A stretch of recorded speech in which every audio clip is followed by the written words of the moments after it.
So what if you could speed up your success toward the goal that matters most to you with less effort, less stress, and more reliable progress?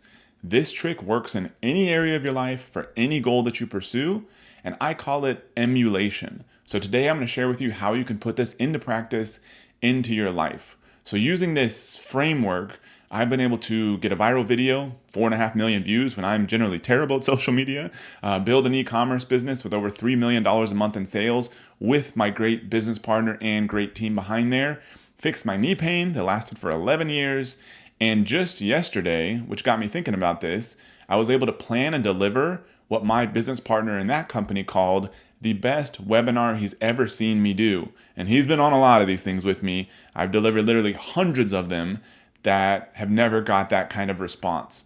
So this all comes back to this one tool that I'm going to talk about today that you can put in place in your life right now and make some massive changes. So for years, I've admired business leaders such as Richard Branson, who, just seemed to create brands out of thin air that were so unique, so innovative. And I'm like, man, that's what I need. I need that sort of secret sauce where I can just create stuff out of thin air that's never existed before. So to create greater success in my life, in business and other areas, I challenge everything, thinking that nobody could tell me exactly what to do. I needed to find my own way and to invent everything. And to get you an idea of how bad this idea has been, years ago, when at one point we were having a company that had 60, 65, mostly six-figure employees. We had a big office downtown in Austin. Things were cranking along, and rather than just take the advice of people that had been building companies for hundreds of years before me, that had already managed a bunch of people, figured out how to do all that, I tried to invent my own method of management. In that process, thought I had, at 27 years old or something, a better way of doing that stuff. And to be honest, life was hard because when you try to invent your way through everything, you end up having such a high failure rate that's super stressful. And this is crazy because I was doing this in my life, but then here I was at the same time teaching people, beginners specifically, how to build e-commerce businesses from scratch. And my biggest piece of advice to them was don't invent anything. Find out what's already working and do it a little bit better. But sometimes, there's that whole thing of do what I say, not what I do, unfortunately. But then a few years ago, I read a book called Richer, Wiser, Happier, which is one of my favorite books. It's probably the favorite book I've read probably over the last 5 years or more. But either way, one of the top favorite books that I've ever read. And so in it, the author, William Green, he interviews a bunch of different very famous investors. In the very first chapter, he interviews an investor whose name is Monish Pabrai, who's actually here in Austin, who's had a lot of success in investing. Monish has a concept that he jumps into immediately in that book that he calls cloning.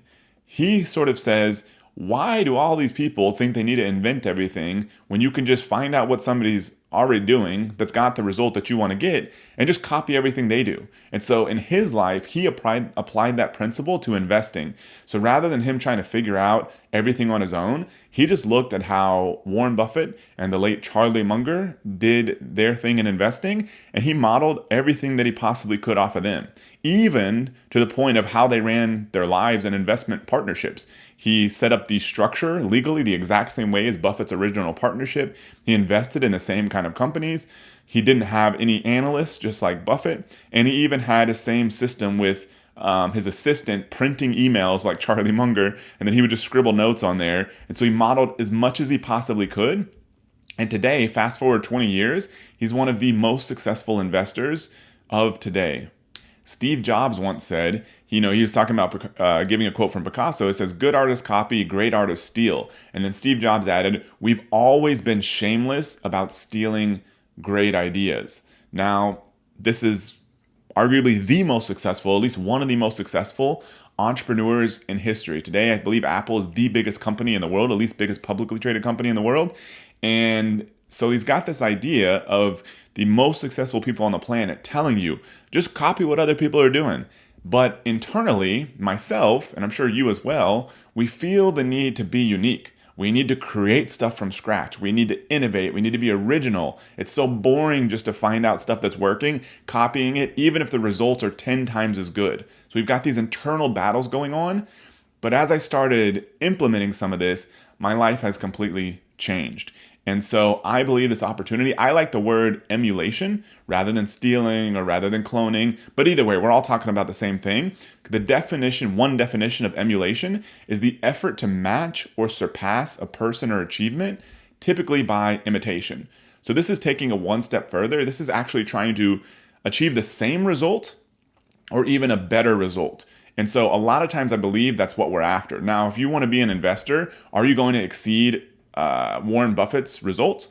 Very unlikely, because he was at it for many, many, many decades. He started literally when he was 11 years old. And so maybe that's not what, Monish Pabrai is intending, but he still wants to do really good. But in a lot of areas of our lives, we are trying to actually do better than the best example out there, such as in business. If you're creating a new product, for example, and you don't want to just be as good as the current product out there, you want to say, hey, this product is crushing it.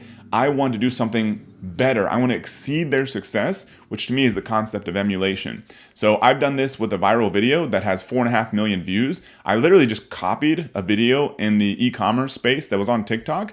I made what I thought was better. I mean, first off, biggest difference for me is I had better e-commerce results because I built a bigger business than that person creating the video. And so that alone was allowed this video to dominate in that space. Went from nothing to 4.5 million views today. Also applied this to fix my knee pain. Now, here's an interesting twist, because I've been following a guy, Ben Patrick, also known as Knees Over Toes guy, I think, on Instagram. And since early in the pandemic, when he had 60,000 Instagram followers, now he's got over 2 million, which is insane.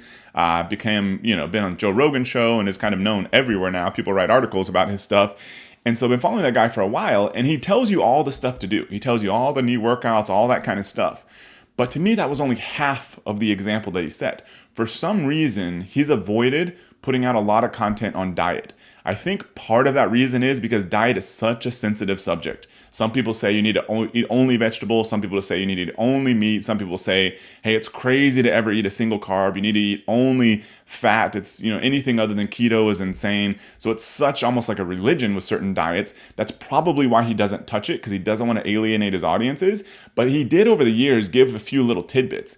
He would literally for lunch just eat some grass-fed beef jerky sticks. First off, it kept his energy high because he didn't have a big sort of sugar crash or after the eating carbs as well. Also, the protein, I believe, is likely going to be less inflammatory if it's grass-fed, my understanding. And so he would also talk about, for breakfast, just eating, eggs and whatever else. And then for coffee, he would just do kind of a black coffee and or espresso. And so he had all these little tidbits of diet advice in there that he was just talking about what he was doing. But that to me was half of the thing also, because I found that if I were just to do what he said, just the knee program stuff without implementing the diet, I never got the result. As soon as I started using his example and other similar people on the diet side, that's when my results got so much better. Because for me, and it may be different for everyone, cutting out, bread, mostly corn, rice, potatoes, those kind of things made such a big difference to my ability to make progress in reducing and eliminating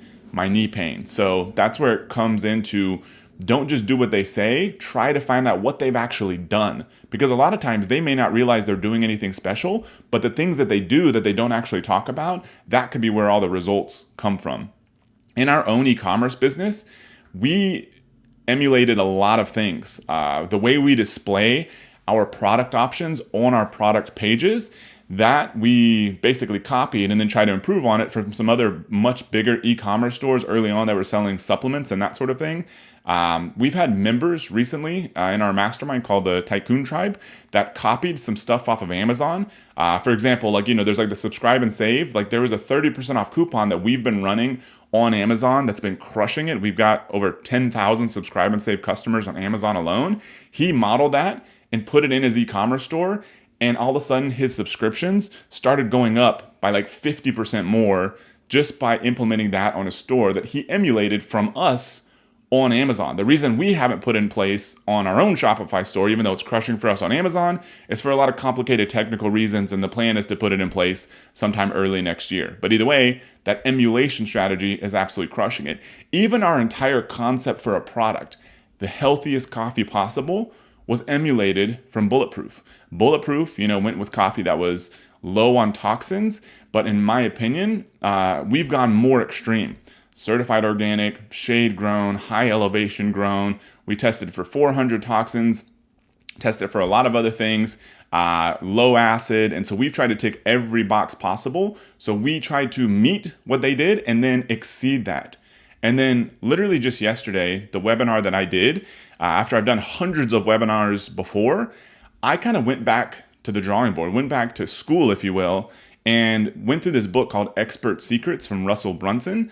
Because for years I was like, man, I've written, hundreds of millions of dollars worth of sales copy. I've delivered hundreds of webinars. What do I have to learn from, Russell? Because it's like, I remember we've kind of come from the same world. He started before me, but I know a lot of the same stuff, a lot of the same internet marketing stuff. But eventually I was like, you know what? I'm just going to kind of swallow my pride, read his book. And I was like, wow, he's really got some good stuff here that I've never thought about. I mean, he's talked with different people, has had different experiences. So I modeled the webinar that we did last night almost slide for slide. I had to put my own story in there, obviously, because my experience is unique and it's my content. But as far as the structure, off of what he's found works best for him, and that was the webinar that Mike said was the best one he's ever seen and heard me deliver. All I did was model it after somebody who's already done a lot of the same stuff and seems to have produced even better results than me with webinars.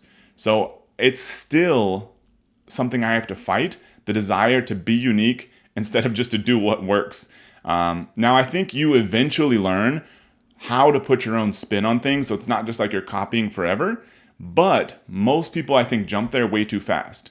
They see like a little example, they're like, I'm going to do something unique and different, even though they've not achieved any success in that area whatsoever.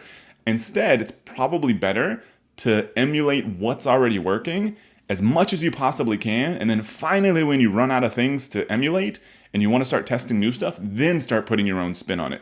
In almost any area, if you're looking at what business to build, what products to launch, what marketing campaigns. I mean, same thing. If anybody I work with, which we just launched a higher end program for people doing at least, say, $500,000 a year to help them scale on Shopify, no matter what market they're in, I'm immediately looking for an example that we can emulate, that's in their market. That we can find what are their Facebook ads, what are their landing pages, what are their offers. We're not going to steal any of their content, but we are going to model their ad structure, their landing page structure, their offer structure. Because why invent all that stuff ourselves when we can start from something we already know that works, then go from there. So when thinking about putting this in place in your own life, first think, what is your main goal in life? Could be in business, could be to grow revenue, grow sales, could be something personal, a health goal. Then think, what person or organization has already accomplished that goal? Then find out what they did, really the path that they took, not even necessarily just what they say. Find out what they did, or if you can, just ask them, or just look at what they're doing now. Follow in their steps, and you're likely to still get a pretty good result. If you do exactly the steps that they took, there may be some timing difference. Maybe society was different back then. Maybe they were early on an opportunity. But in general, if you follow the exact steps that they took, you're probably going to get a pretty similar result. There's even a chance you get better results. Maybe now the timing is better. It's not always worse. So first, emulate their actions as closely as possible to see what results you get. Then start innovating after you really feel like you've learned all you can by following their current steps. So to wrap up, in this daily show, I'm sharing what's worked for me to build 3 8-figure companies, sell $300 million online, and help others sell $10 billion so far, which is insane. I'm also sharing what I'm working on right now in the real world to achieve more and to make the biggest impact I can possibly make. So please subscribe right now on your favorite podcasting platform or on YouTube to get all future episodes. I'll see you tomorrow.